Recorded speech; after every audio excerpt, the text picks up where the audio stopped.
Hello everyone, welcome to WOW class again. Today in this lecture in electricity chapter class 10th, we are ready to talk about electric potential and potential difference. Last time पहले तो मैं इस topic को start करने से पहले थोड़ा सा लास्ट व्यू पे जाना चाहूंगा। जब मैंने आपको लास्ट टाइम लास्ट लेक्चर में पढ़ाया था तो मैंने आपसे एक क्वेश्चन पूछा था और मैंने आपसे कहा था कि उस क्वेश्चन का आंसर जरूर ढूंढ के रखिएगा। चलिए देखते हैं वो क्वेश्चन क्या था।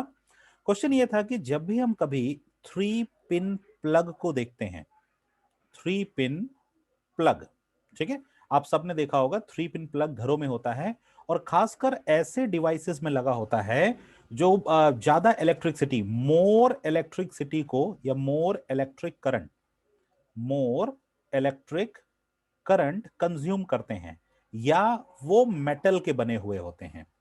कैसे बने होते हैं? मेटल के बने होते हैं, उनकी बॉडी मेटल की बनी होती है। तो उनमें जो लगने वाले थ्री पिन प्लग होते हैं वो थोड़े से इंटरेस्टिंग होते हैं। कैसे इंटरेस्टिंग होते हैं? सबसे पहले एक मोटा सा उसमें पॉइंट होता है जो ऊपर की तरफ होता है, फिर नीचे ये एक पॉइंट होता है और ये एक पॉइंट होता है जो थोड़े छोटे छोटे होते हैं।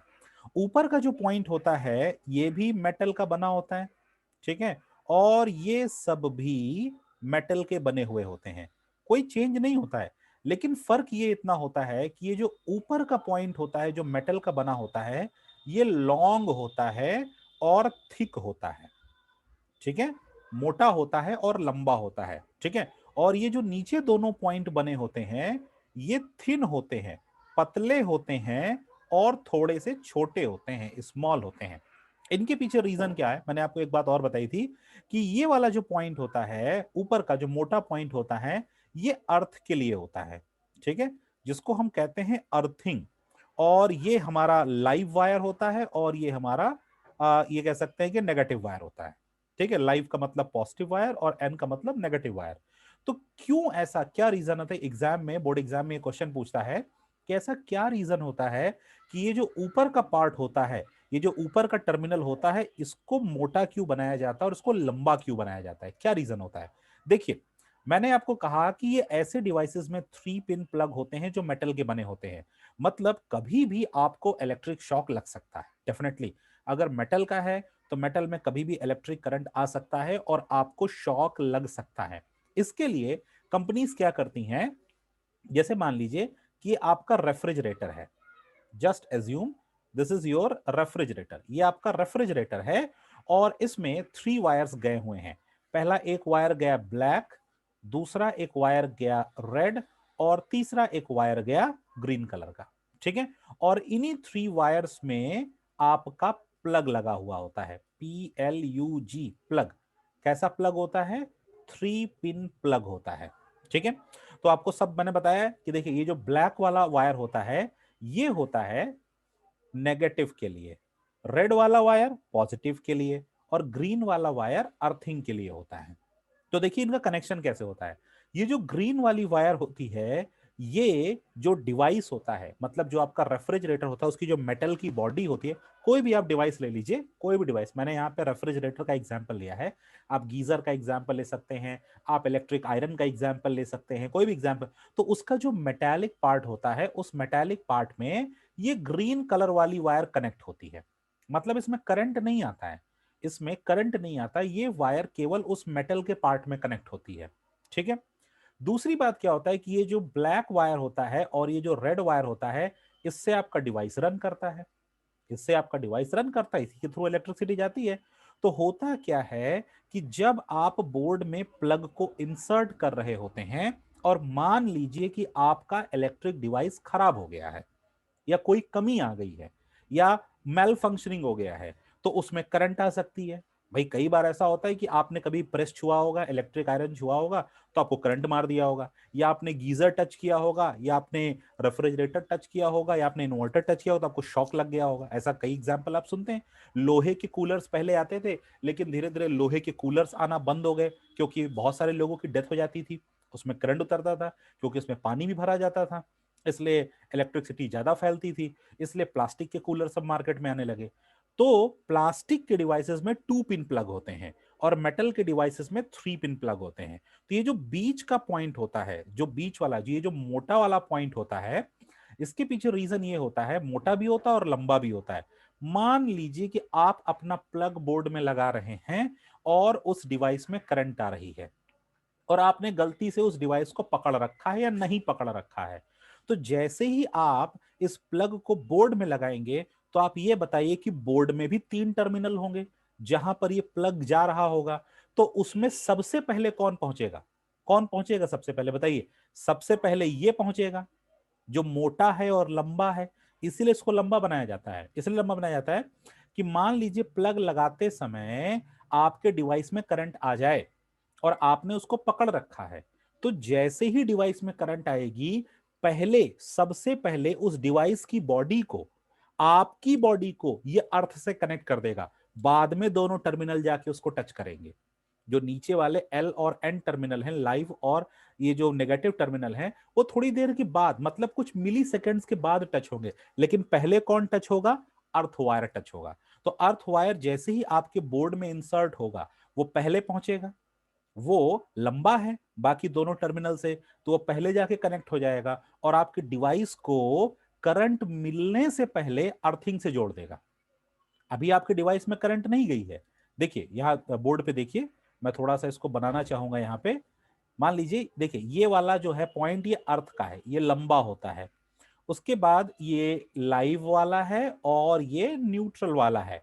अब आप इस प्लग को अपने बोर्ड में इंसर्ट कर रहे हैं।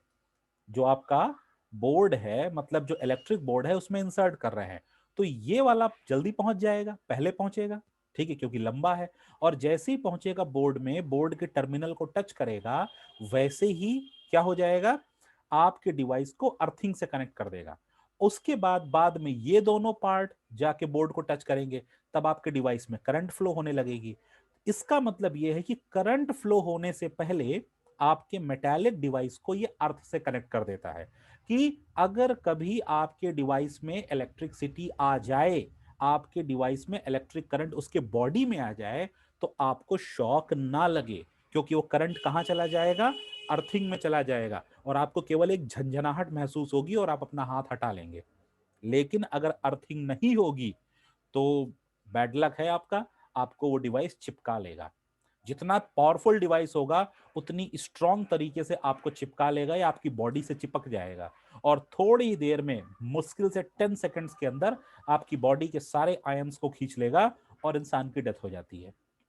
ठीक है? तो जितना पावरफुल डिवाइस, मतलब जितनी ज्यादा इलेक्ट्रिसिटी यूज करने वाला डिवाइस, उतना ज्यादा खतरनाक। तो अगर मैं आपसे पूछूं कि एसी ज्यादा खतरनाक है या आपका इलेक्ट्रिक आयरन, तो आप कहेंगे एयर कंडीशन ज्यादा खतरनाक है। क्यों ज्यादा खतरनाक है? क्योंकि वो ज्यादा इलेक्ट्रिसिटी यूज करता है। और अगर गलती से आपके उसके कांटेक्ट में आ गए, अगर कभी डिवाइस में करंट आ रही थी, या अच्छा आपने देखा होगा जिसके भी घर में एयर कंडीशन है, आपने देखा होगा आगे का फ्रेम प्लास्टिक का होता है, लेकिन एयर कंडीशन का जो भाग पीछे की ओर होता है वो मेटल का बना होता है। आपने ऐसा देखा होगा, ठीक है? तो जो आगे का पार्ट होता है वो हमेशा कैसा बना होता है? प्लास्टिक का बना होता है, फाइबर का बना होता है। और पीछे का पार्ट मेटल का होता है, क्योंकि ज्यादातर छोटे छोटे बच्चे विंडो पे चढ़ के एसी को टच करते हैं आगे से, तो कभी भी उनको शॉक ना लगे, इसलिए ऐसा किया जाता है। तो याद रखिएगा, कभी भी आप प्लग को देखिए और प्लग में अगर जो बीच वाली मोटी पिन है वो किस लिए बनाई जाती है? वो डिवाइस को पहले जल्दी से अर्थ से कनेक्ट करने के लिए बनाई जाती है, जिसकी वजह से डिवाइस में अगर करंट आ जाए तो वो करंट तुरंत अर्थ में चली जाए, और अर्थ में चली जाएगी तो आपको शॉक नहीं लगेगा, जिंदगी आप बच जाएंगी, लोगों की डेथ नहीं होगी। इसीलिए उस पॉइंट को लंबा बनाया जाता है। ये है इसका आंसर, ठीक है? Because it ready to connect device body directly with the earth before connecting live wire and negative wire. ठीक है? इससे लाइफ बचाई जा सकती है, इसीलिए उस टर्मिनल को थोड़ा सा बड़ा बनाया जाता है। अगर आपने कभी ये बात नोटिस नहीं की तो आज ही आप उन प्लग्स को नोटिस करिएगा, जो भी आपके घर में 3 पिन प्लग्स होंगे, उनमें आप देखिएगा कि उनका जो बीच का पॉइंट होगा, मतलब जो ऊपर वाला पॉइंट होगा, वो दो नीचे के पॉइंट से मोटा होगा और लंबा होगा, इसीलिए उसको लंबा बनाया जाता है। और ये क्वेश्चन आपके एग्जाम में पूछा जाता है। ठीक है? लास्ट टाइम एक बात मैंने आपको और बताई थी कि कंडक्टर्स और इंसुलेटर क्या होते हैं, तो बहुत सिंपल सा है, कंडक्टर्स एंड इंसुलेटर्स। ठीक है?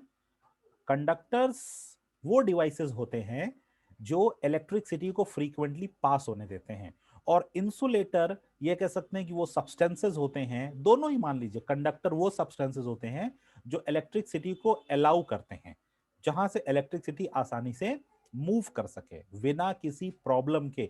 और इंसुलेटर वो सब्सटेंसेस होते हैं जो इलेक्ट्रिसिटी के फ्लो होने में रुकावट डालते हैं, मतलब ये इलेक्ट्रिसिटी को फ्लो ही नहीं होने देते।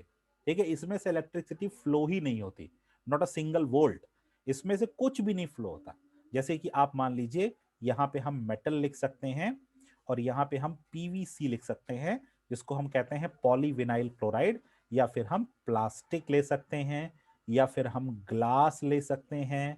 ठीक है, इन सारी चीजों में इलेक्ट्रिसिटी फ्लो नहीं होती, so they are called as insulator. और जितने भी मेटल्स होते हैं उनमें इलेक्ट्रिसिटी फ्लो होती है, और एक नॉन मेटल होता है जिसको हम कहते हैं ग्रेफाइट, तो ये भी गुड कंडक्टर ऑफ इलेक्ट्रिसिटी है। तो इनको हम कहते हैं like they are called as conductor.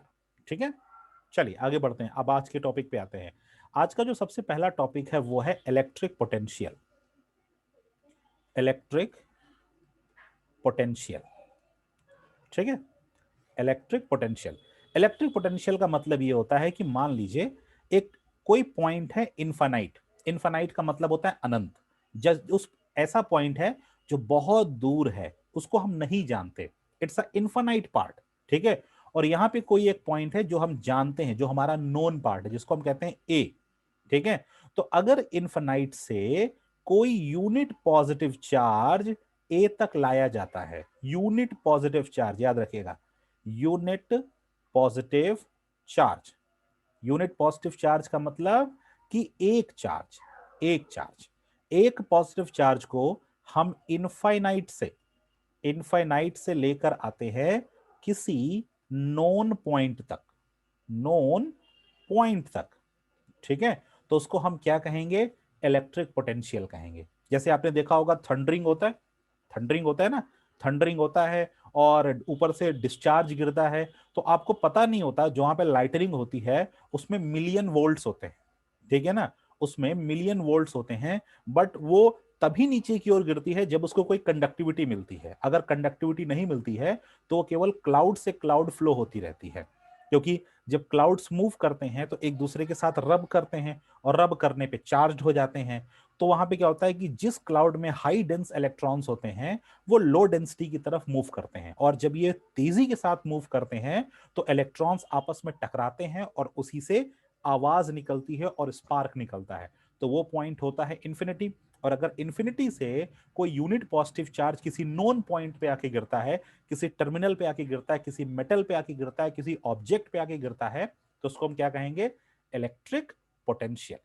ठीक है, आई बात समझ। और एक बात और याद रखिएगा, यहां पे इलेक्ट्रिक पोटेंशियल तब कहा जाएगा जब इनफाइनाइट से किसी नोन पॉइंट तक यूनिट पॉजिटिव चार्ज लाने में वर्क करना पड़ेगा, वर्क डन।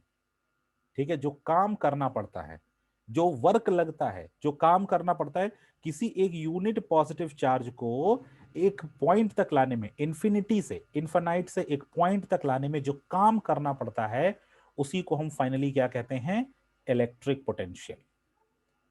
ठीक है, it is called as electric potential. Remember always, moving a unit positive charge from infinity to a known point to a known point, एक ऐसा point जिसके बारे में हमको नॉलेज है, जिसके बारे में हमको पता है, या उस पॉइंट को हमने खुद बनाया है। तो इनके बीच में अगर चार्ज को लाने में कोई काम करना पड़ता है तो उसको हम कहते हैं इलेक्ट्रिक पोटेंशियल। ठीक है, चलिए नेक्स्ट देखते हैं पोटेंशियल डिफरेंस क्या होता है। ठीक है, नेक्स्ट है पोटेंशियल डिफरेंस। पोटेंशियल डिफरेंस, ठीक है, पोटेंशियल डिफरेंस। अब देखिए पोटेंशियल डिफरेंस का मतलब ये होता है कि यहां पे भी मान लीजिए यहां पे दो नोन पॉइंट्स हैं। ठीक है, ये भी नोन पॉइंट है और ये भी नोन पॉइंट है।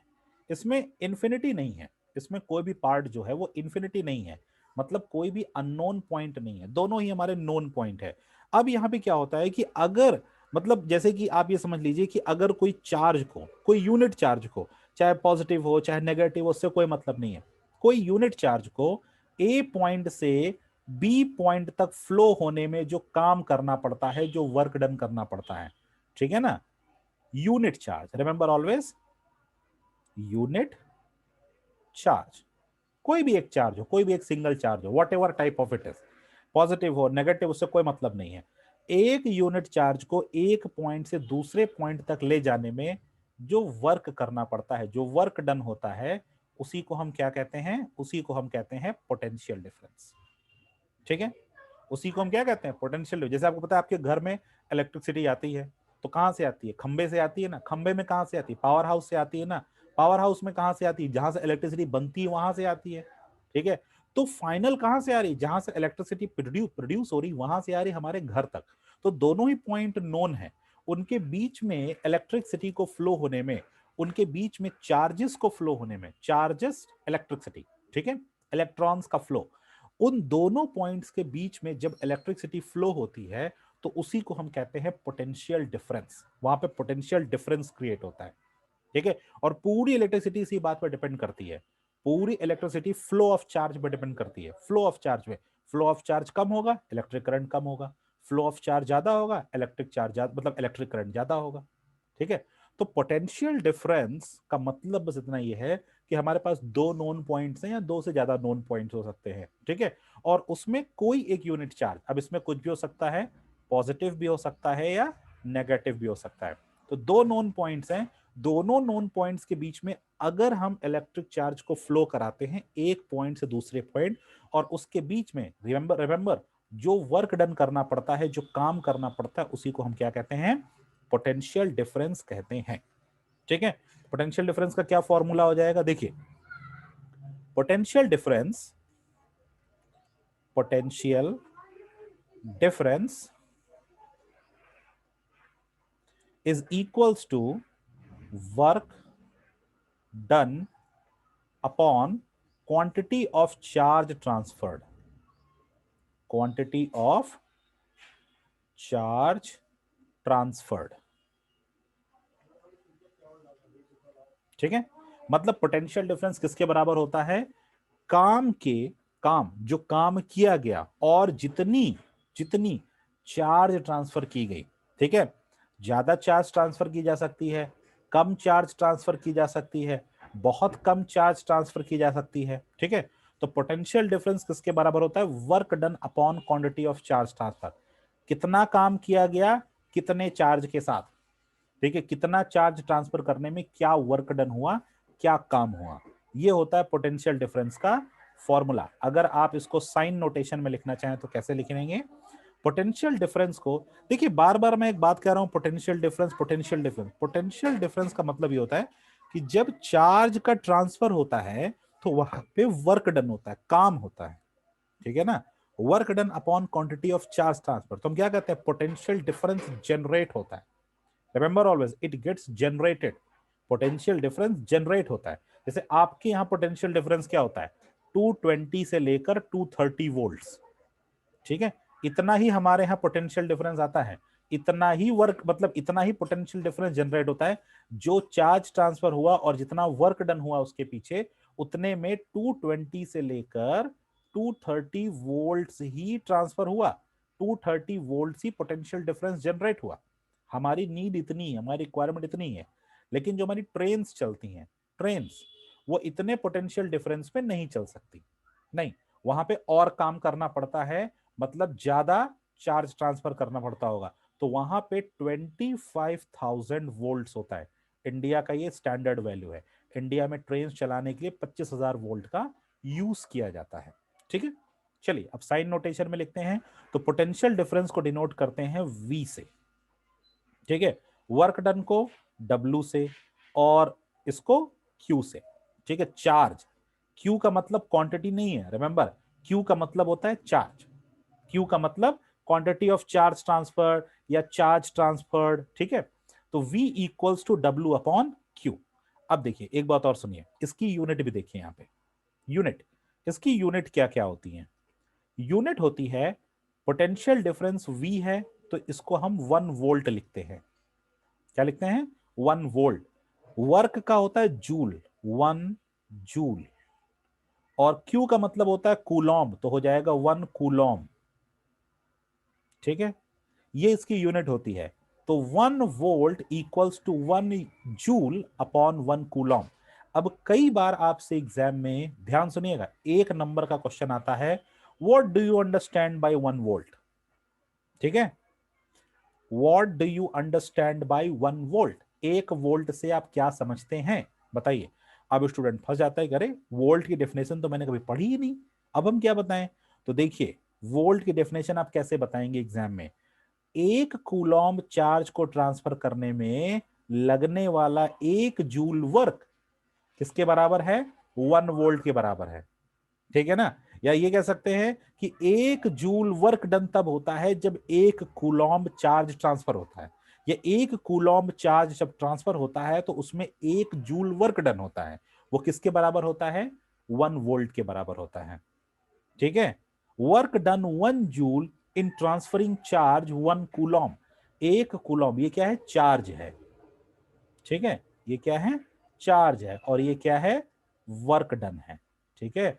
तो ऐसे याद रखिएगा, मैं जब भी आपको फॉर्मूला बताऊंगा तो फॉर्मूला में उसका आपको मैं यूनिट जरूर बताऊंगा, ठीक है। तो यूनिट की कई बार डेफिनेशन पूछ ली जाती है कि बताइए 1 वोल्ट का क्या मतलब है, या 1 कूलॉम्ब का क्या मतलब है, ठीक है ना।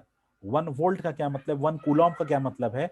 तो सिंपल से याद रखिएगा, अगर आपसे पूछता है कि 1 वोल्ट का क्या मतलब है, तो आप कहेंगे 1 जूल काम करना पड़ा 1 कूलॉम्ब चार्ज को ट्रांसफर करने में, वही है 1 वोल्ट, ठीक है।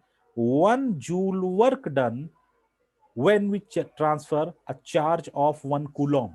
1 कूलॉम्ब को ट्रांसफर करने में 1 जूल का काम करना पड़ा, वही है हमारा 1 वोल्ट। दैट्स इट, खत्म, ठीक है। चलिए आगे देखते हैं। नेक्स्ट आता है कि अगर मान लीजिए कि जैसे कि डिवाइस, अब आती है next device. Device, okay, device. अब देखो, जो पीडी होता है, पीडी शॉर्ट फॉर्म होता है पोटेंशियल डिफरेंस का, remember, PD is the short form of potential difference, ठीक है, पोटेंशियल डिफरेंस।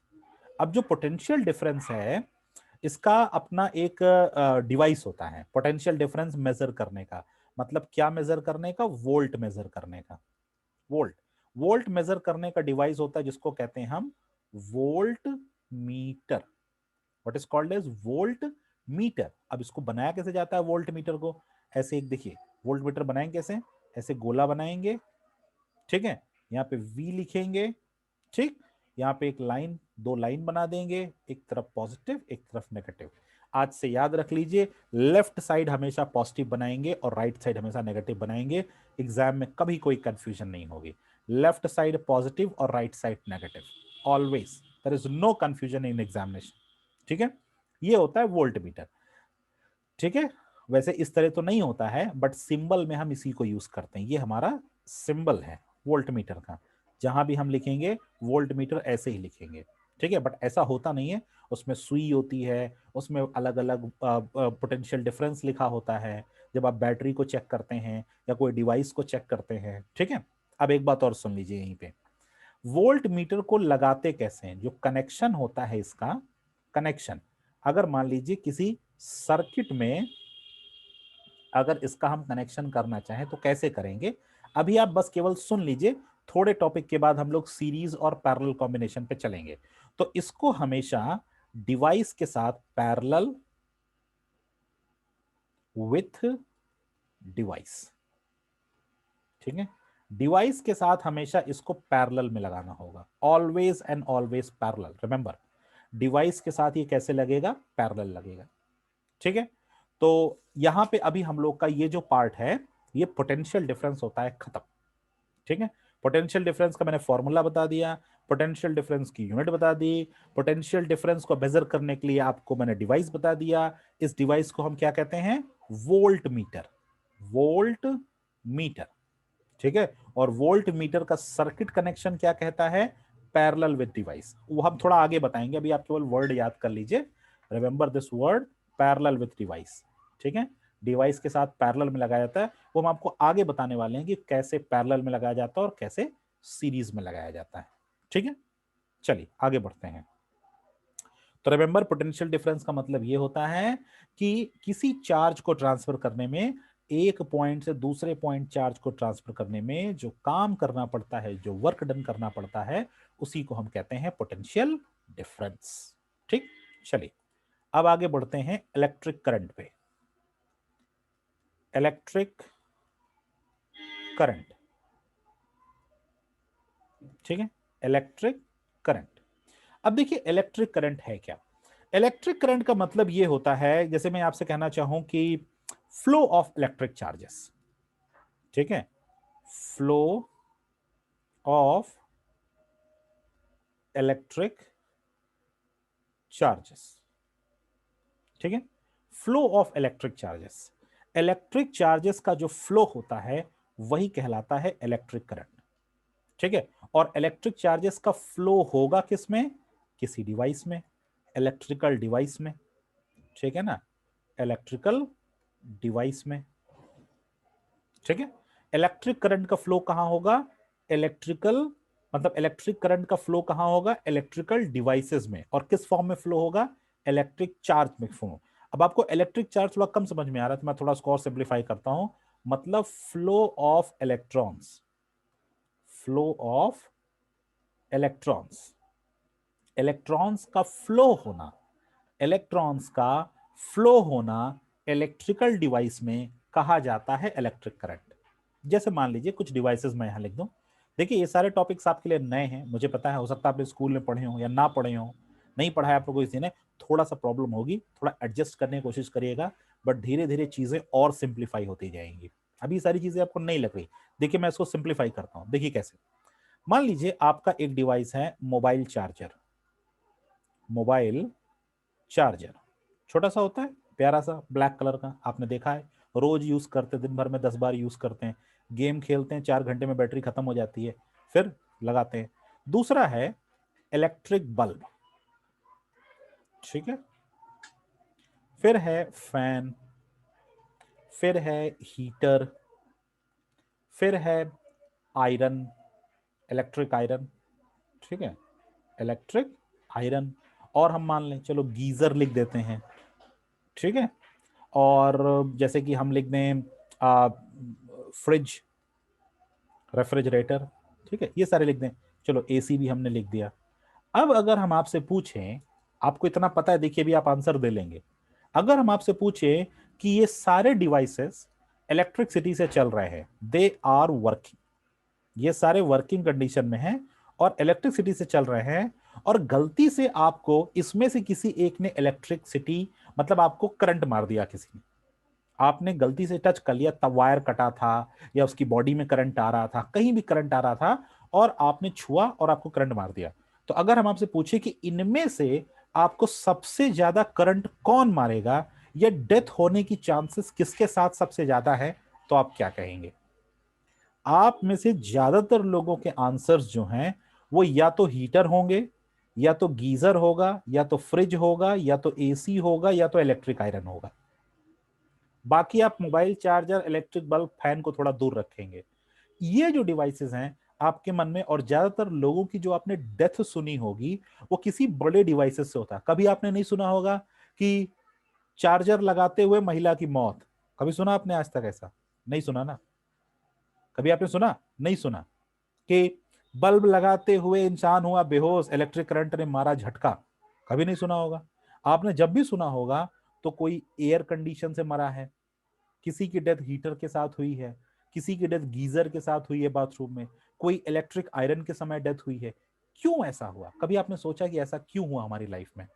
छोटे डिवाइसेस से लोग क्यों नहीं मरते, छोटे डिवाइसेस जब करंट मारते हैं तो हमारी डेथ क्यों नहीं होती है। जब बड़े डिवाइसेस हमको करंट मार देते हैं तो तुरंत हमारी डेथ हो जाती है।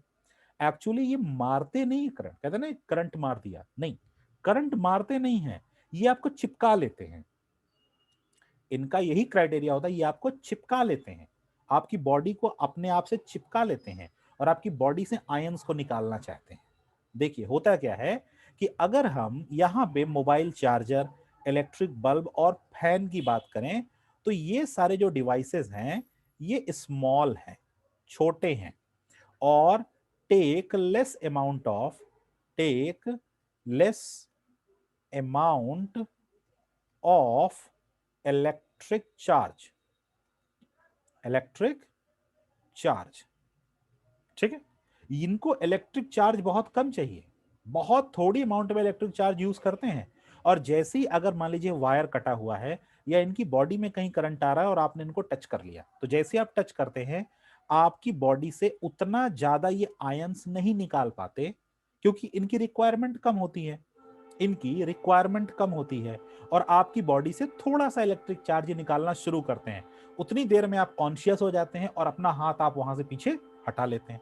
झटके से आप अपना हाथ पीछे हटा लेते हैं, या आप कहते हैं अरे झटका लग गया, कहते हैं ना ऐसा, क्योंकि ये आपकी बॉडी से जैसे ही आयंस निकालना शुरू करते हैं, ना ही आपकी बॉडी से चिपकते हैं और आप कॉन्शियस रहते हैं। पहली बात। दूसरी बात ध्यान सुनिएगा, नेक्स्ट, जब आप कभी heater, electric iron, geyser, fridge, AC या कोई और बड़ा डिवाइस है, कोई कंपनी है वहां पे बहुत बड़ी मोटर लगी हुई है, कोई बहुत बड़ा डिवाइस है, वहां पे जब ऐसा काम होता है तो वहां पे जो डेथ के चांसेस होते हैं वो मोर देन 90% होते हैं, मोर देन 90% होते हैं। और ये सरफेस ऑफ कांटेक्ट पे भी डिपेंड करता है कि आपकी कितनी बॉडी सरफेस उसके कांटेक्ट में आई है। अगर केवल थोड़ी सी उंगली कांटेक्ट में आई है तो बचने के चांसेस बढ़ जाते हैं, और गलती से आपने हाथ रख दिया है, आपको पता नहीं था, आप उसी डिवाइस को रोज टच कर रहे थे, आज भी आपने उस पर हाथ रख दिया, तो इंसान की डेथ हो जाएगी, क्योंकि बड़ा सरफेस कांटेक्ट में आ जाएगा।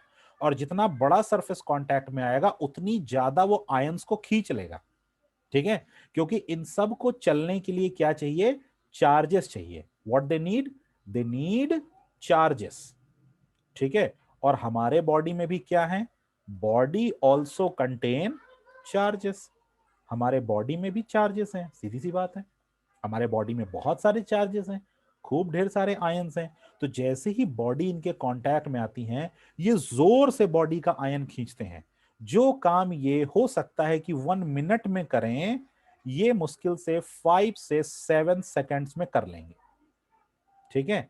और इतनी देर में आपको कॉन्शियस होने का मौका नहीं मिलेगा, और आपकी बॉडी इनके साथ चिपक जाएगी। आपकी body good conductor of electricity है, जैसे ही चिपकी आपकी बॉडी से आयंस खींचे, आपकी आंख से धुआं निकलने लगेगा, कान से धुआं निकलने लगेगा, बाल जल जाएंगे, मतलब इंसान की टोटल डेथ हो जाएगी।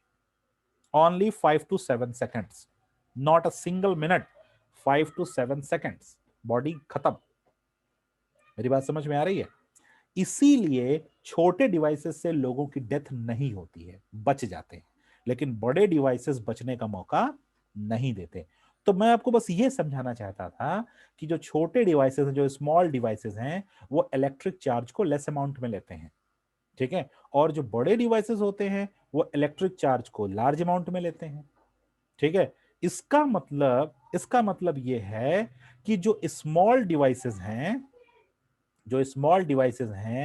वो इलेक्ट्रिक करंट की लेस क्वांटिटी को यूज कर रहे हैं, ठीक है, लेस क्वांटिटी को यूज कर रहे हैं।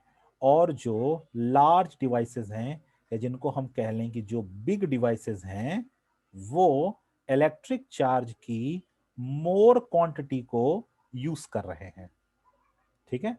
आपने इलेक्ट्रिसिटी बिल में भी देखा होगा, जब आपके घर में छोटे छोटे डिवाइसेस यूज होते हैं तो बिजली का बिल कम आता है। जैसे इस समय ठंडी के टाइम में थोड़ा कम आ रहा होगा, अगर आप हीटर जला रहे होंगे तो आ रहा होगा, अगर आप हीटर नहीं यूज करते तो कम आ रहा होगा। लेकिन गर्मी के टाइम में एयर कंडीशन चलाना कंपलसरी, या कूलर चलाना कंपलसरी, पूरे पूरे दिन हम लोग चलाते हैं, तो बिजली का बिल भी बढ़ जाता है। क्यों? क्योंकि वो ज्यादा इलेक्ट्रिक चार्ज कंज्यूम करते हैं, ठीक है। तो यहाँ पे आप ध्यान सुनिए कि जो इलेक्ट्रिक चार्ज की जो यूनिट होती है वो होती है एम्पियर। क्या होती है? एम्पियर होती है। इलेक्ट्रिक चार्ज या इलेक्ट्रिक करंट आप कह लीजिए, उसकी जो यूनिट होती है वो एम्पियर होती है। तो मतलब जो स्मॉल डिवाइसेस हैं वो कम एम्पियर के होंगे, और जो बड़े डिवाइसेस हैं वो ज्यादा एम्पियर के होंगे। जितना ज्यादा एम्पियर उतना ज्यादा चार्ज कंज्यूम करना, जितना कम एम्पियर उतना कम चार्ज कंज्यूम करना, ठीक है। तो ये डिवाइस पे डिपेंड करता है कि उसको कितनी इलेक्ट्रिसिटी की भूख है, कितनी इलेक्ट्रिसिटी की नीड है। ज्यादा इलेक्ट्रिसिटी की नीड है, ज्यादा एम्पियर का होगा, कम इलेक्ट्रिसिटी की नीड है, कम एम्पियर का होगा, ठीक है। और इसीलिए जो बड़े बड़े डिवाइसेस होते हैं उनके वायर मोटे होते हैं। आप देखिएगा, घर में नोटिस करिएगा, जो डिवाइस, आपके मोबाइल का चार्जर जो होगा उसका तार बहुत पतला सा होगा, पतला सा तार होगा, आप फोल्ड करके जेब में रख के लेके जा सकते हैं। आप बड़े डिवाइसेस देखेंगे मोटे मोटे तार लगे होंगे, और बड़े डिवाइस देखेंगे और मोटा तार लगा होगा, क्योंकि करंट मतलब चार्जेस को जाने के लिए जगह चाहिए ना। अगर आप पतले तार लगा देंगे तो जल जाएगा तुरंत, क्योंकि उसमें करंट फ्लो होगी, और जब फ्लो होगी तो इलेक्ट्रॉन एक दूसरे से टकराएंगे। अगर जगह कम होगी तो इलेक्ट्रॉन एक दूसरे से टकराएंगे। ठीक है, जैसे मान लीजिए पानी का प्रेशर बहुत ज्यादा है और आपने उंगली बराबर पतली पाइप लगा दी, तो पाइप टिकेगी? पाइप फट जाएगी। जितना ज्यादा पानी का प्रेशर उतनी मोटी पाइप होनी चाहिए, जितनी बड़ी मशीन उतनी मोटी पाइप होनी चाहिए, तभी तो पानी का फ्लो सही हो पाएगा, नहीं तो पाइप फट जाएगी। बस यही कंडीशन यहाँ पे भी होती है, जितना बड़ा डिवाइस उतनी मोटी इलेक्ट्रिक वायर, क्योंकि इलेक्ट्रॉन्स को जाने के लिए स्पेस चाहिए, तभी वो शॉर्ट सर्किट नहीं होगा, तभी वो खराब नहीं होगा, नहीं तो वायर जल्दी खराब हो जाएगी, वायर जल जाएगी, उसमें आग लग जाएगी, डिस्ट्रॉय हो जाएगी सारी चीजें। मेरी बात समझ में आ रही है आपको? ठीक है, so I hope you all getting all these points very clearly with me. ठीक है, आई होप आपको ये चैप्टर समझने में मजा आ रहा होगा, और अपने आसपास की चीजों को थोड़ा देखा करिए, एज्यूम किया करिए कि ऐसे वायर इसमें लगे हैं तो क्यों लगे हैं, क्यों पतला वायर लगा है, क्यों मोटा वायर लगा है, क्यों। आपने देखा होगा जब आप मिल्स में जाते हैं, जहां पे गेहूं पीसा जाता है, आटा बनाया जाता है, जो बड़ी बड़ी मशीन्स होती हैं, वहां पे आपने देखा होगा मोटर्स में बहुत मोटे मोटे वायर लगे होते हैं। क्यों लगे होते हैं? क्योंकि अगर पतले पतले वायर लगा देंगे तो वो चलेगा नहीं, तुरंत जल जाएगा, क्योंकि उनको, उनकी जो कैपेसिटी होती है इलेक्ट्रिसिटी खींचने की वो बहुत ज्यादा होती है। तो इलेक्ट्रॉन्स जब फ्लो करते हैं तो आपस में रब करते हैं, अगर वो रब करेंगे तो हीट जनरेट करेंगे, अगर वो टकराएंगे उनको जगह नहीं मिलेगी तो हीट जनरेट करेंगे और तार जल जाएगा। इसीलिए मोटे वायर्स का यूज किया जाता है बड़े डिवाइसेस के लिए। छोटे डिवाइसेस के लिए एक बल्ब आपको चलाना है, पतला सा वायर लगा दीजिए, बल्ब जलेगा। ठीक है, तो अलग अलग डिवाइसेस तो उनकी अलग अलग रिक्वायरमेंट। ठीक है, तो चलिए इसका जल्दी से फॉर्मूला देख लेते हैं। तो इसका जो फॉर्मूला है वो आप क्विट करके याद करिएगा, Q equals to I T, I T quit. ठीक है, ये शॉर्ट फॉर्म है। अब आप इसको ट्रांसफॉर्म कैसे कर सकते हैं? I equals to Q upon T. I क्या है? करंट। Q क्या है? अभी पहले बताया आपको, क्वांटिटी ऑफ चार्ज ट्रांसफर, और यहां पे जो T दिया है वो टाइम दिया हुआ है। I equals to Q upon T. ठीक है, I करंट। चलिए मैं जल्दी से लिखता हूं नोटेशन, ये लास्ट है टॉपिक का। ये है हमारा I जो है वो करंट है। ठीक है, Q क्या है? चार्ज है, और T क्या है? टाइम है। ठीक है, ये सारी चीजें हैं। अब मैंने आपको बताया कि जो करंट की यूनिट है वो क्या है? एम्पियर है। तो यहां पे लिखेंगे 1 ampere is equals to 1 coulomb upon 1 second. कुछ गलत नहीं है, बिल्कुल सही है। 1 ampere is equal to 1 coulomb upon 1 second. 1 ampere current तब बनती है, या 1 एम्पियर करंट तब कंज्यूम होती है जब 1 कूलॉम्ब चार्ज 1 सेकेंड में ट्रांसफर होता है। That's it. आपसे एग्जाम में ये पूछ सकता है, tell me what is 1 ampere? क्या होता है 1 एम्पियर? बताइए। एक नंबर का क्वेश्चन आता है ऐसे। वोल्ट का भी पूछता है, what is 1 volt, what is 1 ampere? तो आप 1 एम्पियर में लिखेंगे 1 coulomb charge is transferred in 1 second in a device is called 1 ampere. 1 coulomb charge 1 second में अगर ट्रांसफर होती है तो क्या होगी? 1 एम्पियर हो जाएगी, simple. 1 ampere is equals to 1 coulomb charge transfer in 1 second is called as 1 ampere. जल्दी से एक छोटी सी बात और सुन लेते हैं, तो ये समझ में आ गया। जो इलेक्ट्रिक करंट होता है, ईसी, इलेक्ट्रिक करंट का जो यूनिट होता है, यूनिट क्या है? एम्पियर। ठीक है, it is called as ampere. Next देखते हैं डिवाइस। यहां भी एक डिवाइस होता है। यहां पे जो डिवाइस होता है जो ईसी को मेजर करता है, इलेक्ट्रिक करंट को मेजर करता है, उसको हम कहते हैं एमीटर। ठीक है, बनाते कैसे हैं? गोला बनाएंगे, ए लिखेंगे, इधर एक लाइन, इधर एक लाइन, और सेम काम करेंगे। मैंने बता दिया आपको पहले ही, left side plus, right side minus. ये हमारा एमीटर डिवाइस है। ठीक है, और एमीटर डिवाइस कनेक्ट कैसे होता है? कनेक्ट विथ इलेक्ट्रिकल डिवाइसेस या इलेक्ट्रिकल सर्किट्स इन सीरीज। ठीक है, ऊपर वाला क्या था, देखिए ऊपर जो मैंने आपको बताया था वहां पे क्या था, ध्यान से पढ़िए। ये यहाँ पे क्या था, पैरेलल लिखा था ना मैंने, ये लिखा था यहाँ पे पैरेलल विद डिवाइस। ठीक है, यहाँ पैरेलल कनेक्ट होता है और यहाँ पे ये कनेक्ट होता है सीरीज में। It is connected in series combination. ठीक है, तो आज हम लोग यहीं पे रुकते हैं। आप लोगों के बहुत सारे लवली लवली कमेंट्स आ रहे हैं, इसके लिए बहुत बहुत थैंक्स। ऐसे ही मेरे साथ कंसिस्टेंट बने रहिए और हम इन सारे कोर्सेज को बहुत जल्दी खत्म कर लेंगे, ज्यादा टाइम नहीं लगेगा। ठीक है, आप लोगों ने कुछ अदर वीडियोस की डिमांड भी की है, तो वो सारे वीडियोस आपको संडे शॉर्ट्स में मिलेंगे। चाहे हमारे एक सब्सक्राइबर ने भी डिमांड की हो, उससे मतलब नहीं है, हम उन वीडियोस को जरूर प्रिपेयर करेंगे अपने स्टूडेंट के लिए, क्योंकि एक वीडियो कुछ ना कुछ इंफॉर्मेशन आपके सामने जरूर लेकर आती है। और जितना इजी तरीके से मैं आपको सिंप्लिसिटी से इलेक्ट्रिसिटी पढ़ा दूंगा, आई डोंट थिंक शायद आपको इतनी सिंप्लिसिटी से कोई इलेक्ट्रिसिटी पढ़ा पाएगा। ठीक है, तो हमारे साथ बिल्कुल कंसिस्टेंट बने रहिए और टेलीग्राम पे हमारा टेलीग्राम चैनल जरूर ज्वाइन करिए, वाव क्लास। और इस संडे को हम एक्सप्लोर करेंगे पूरा साइंस का सिलेबस विथ प्रैक्टिकल्स। कौन कौन से प्रैक्टिकल आ रहे हैं, कौन से नहीं आ रहे हैं। तो आप इस वीडियोस को ज्यादा से ज्यादा शेयर करिए और अच्छे अच्छे कमेंट करिए। अगर आपको कुछ पूछना है तो बिल्कुल आप कमेंट सेक्शन में लाइए। हम आपके लिए एक नंबर भी लेकर आ रहे हैं, एक मतलब समझ लीजिए एक कॉन्टैक्ट नंबर लेकर आ रहे हैं। उस कॉन्टैक्ट नंबर पे आप अपने क्वेश्चंस हमको फॉरवर्ड कर सकते हैं, जिसका आंसर देने का जो टाइम होगा वो 24 आवर्स होगा।